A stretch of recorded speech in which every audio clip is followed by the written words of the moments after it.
cable if you could choose your own channels, but 38% say it would still come down to price. And price is clearly key.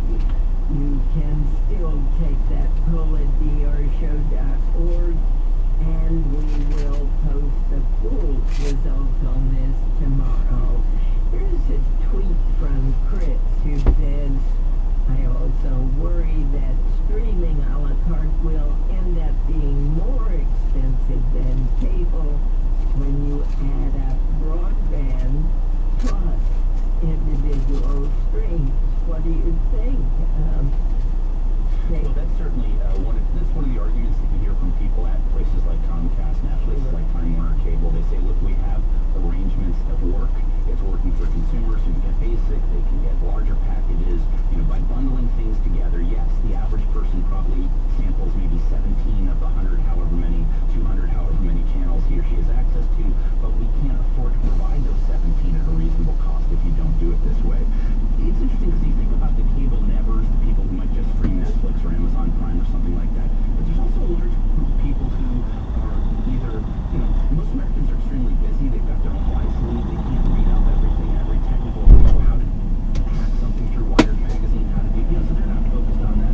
Or other people are just scared of technology. If you think about the company that Time Warner Cable used to belong to, the larger Time Warner AOL conglomerate, it was the worst corporate merger of all time, all history in America, bar none.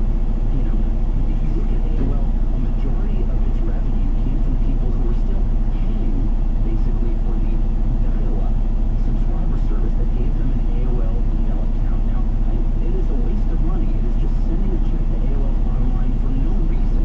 And AOL has made it extremely difficult to figure out how to get out of that. But most people don't know that. Most people haven't read up on it. They're living full lives or they're afraid of their technology. I think similarly, cable providers are hoping, even as they really are becoming broadband providers, cable providers are hoping very much that it's too complicated, it's too tricky to both negotiate cable packages as though they are somehow your health care or your just go to the trouble of actually Roku and how it competes with Sincerely. So Roku is a device that lets you stream internet TV as well, and Apple TV essentially has the same function. Roku's become tremendously successful. It is a place where people, it is a device people use. They can get Netflix on their regular internet-enabled TV, and Apple TV is in the same business as well. These are all ways to get to that next level of making your streaming experience as close to your cable TV experience as possible in terms of how it looks and how it feels and how easy it is. One thing that we should keep in mind, as David was saying, is that convenience is a huge value for people.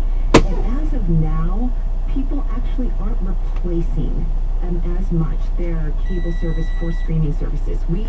Streaming services have become mainstream in that 4 out of 10 households today have some sort of subscription streaming service. Most of those are subscriptions to Netflix. But what we're finding is that people are adding streaming services to cable. Cable subscriptions have been on the wane. They've been declining, but slowly, remarkably slow compared to, one would think that over all these years and the talk about cord cutting,